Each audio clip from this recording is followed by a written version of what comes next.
everybody. So I had lots of requests for hips. So this is a progression not only for a hip flexor stretch, but a quad stretch. Specifically, it's going to target your rectus femoris, which crosses both the knee joint and the hip joint. So this can apply to a lot of yoga poses, as well as just getting more of a stretch through both joints, because often it's we isolate one or the other. So you don't need a yoga block. So if you're at home and you don't have a yoga block, grab some rolled up towels, blankets, pillows, cushions.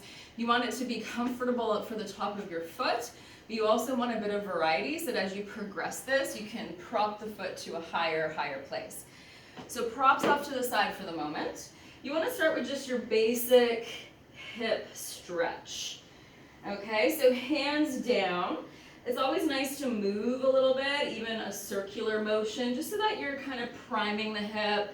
Moving in and out of a stretch also promotes a little more mobility and fascial movement, a little more slide and glide, as opposed to just sitting and holding and hoping that we see a change.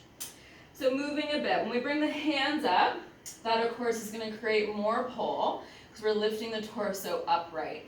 So always cueing the pelvis here for what you need or what your client needs. It's not that we're trying to jam the tail and tuck the tail, but you do want to think of lifting the hips and lengthening through the tailbone so we don't feel all of this just jamming into the low back. So depending on your postural needs or your postural scenario, that may need to be cued or adjusted. So now to work towards this progression, if our goal is to grab our foot or maybe have our shin flat against the wall, we're going to start propping the foot so that we can get closer to that. So I suggest starting small. Yoga block is at its kind of lowest place here.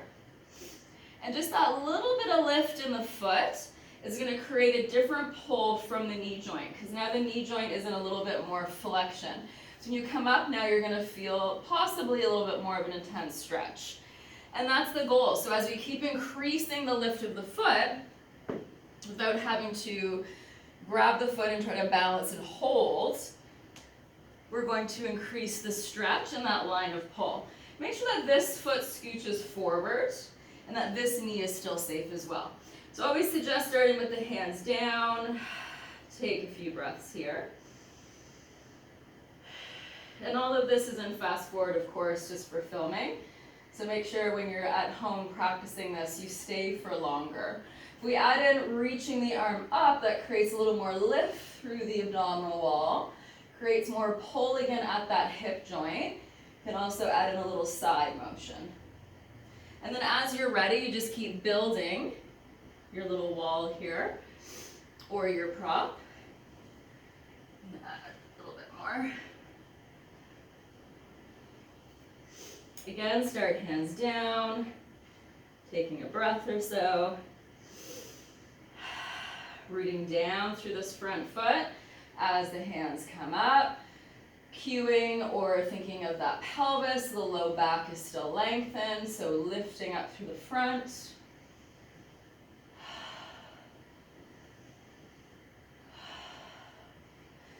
Okay, you can also play with actively lifting and lowering the foot yourself. So seeing how much mobility you have from your own movement of the knee flexors as opposed to the propping or grabbing it with your hand. So again, we want to move through those stages.